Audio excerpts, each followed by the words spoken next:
আসসালামু আলাইকুম সুপ্রিয় ১৯তম শিক্ষক নিবন্ধন পরীক্ষার্থী ভাই ও বোনেরা, আশা করি আপনারা ভালো আছেন। আজ আমরা ১৯তম নিবন্ধন পরীক্ষা আবেদন করতে স্কুল পর্যায়ে কি পাস করতে হবে, কলেজ পর্যায়ে কি পাস করতে হবে এবং স্কুল টু অর্থাৎ ইবতেদায়ী পর্যায়ে কি পাস করলে আপনারা আবেদন করতে পারবেন এবং বয়স কত হলে আপনারা আবেদন করতে পারবেন, কত বছর পর্যন্ত আসলে আবেদনের সময় রয়েছে। চলুন আমরা বিস্তারিত দেখে নেই।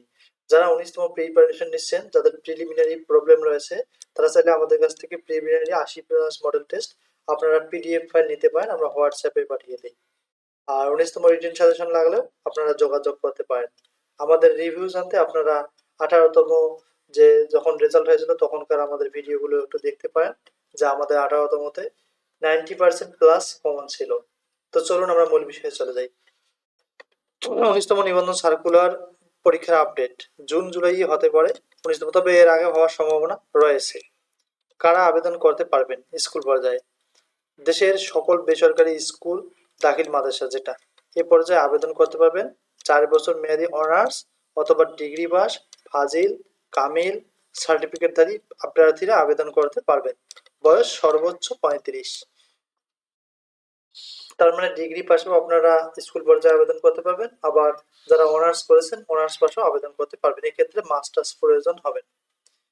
স্কুল পর্যায়ে টু, স্কুল পর্যায়ে টু ভোকেশনাল ইবতেদায়ী মাদ্রাসার জুনিয়র শিক্ষক যেটা বলা হয়, এ পর্যায়ে আবেদন করতে পারেন এইচএসসি পাস অথবা আলিম পাস যারা মাদ্রাসা থেকে পড়েছে, অথবা ডিপ্লোমা পাস করে আপনারা কিন্তু স্কুল টু পর্যায়ে আবেদন করতে পারবেন। এখানেও বয়স সীমা হচ্ছে ৩৫ বছর।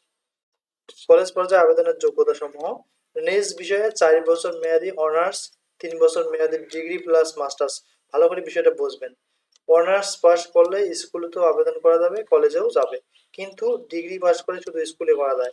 আর ডিগ্রির সাথে মাস্টার্স পাস হলে তাহলে আপনারা কলেজ পর্যায়ে আবেদন করতে পারবেন, এবং অথবা কামিল পাস হলেও আপনারা কলেজ পর্যায়ে আবেদন করতে পারবেন। এক্ষেত্রেও বয়স হচ্ছে ৩৫। আবার বলতেছি, শুধু ডিগ্রি পাস করে কিন্তু কলেজ পর্যায়ে আবেদন করা যাবে না, ডিগ্রি পাস করতে হবে এবং মাস্টার্সও থাকতে হবে।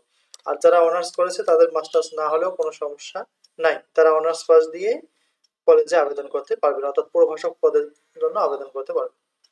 তো আশা করি আপনারা বিষয়গুলো বুঝতে পারছেন। এছাড়াও কোনো কিছু জানার থাকলে অবশ্যই আমাদের কমেন্ট করবেন। আর আমাদের টিপস এবং তথ্যগুলো যদি ভালো লাগে অবশ্যই চ্যানেলটি সাবস্ক্রাইব করবেন। আসসালামু আলাইকুম।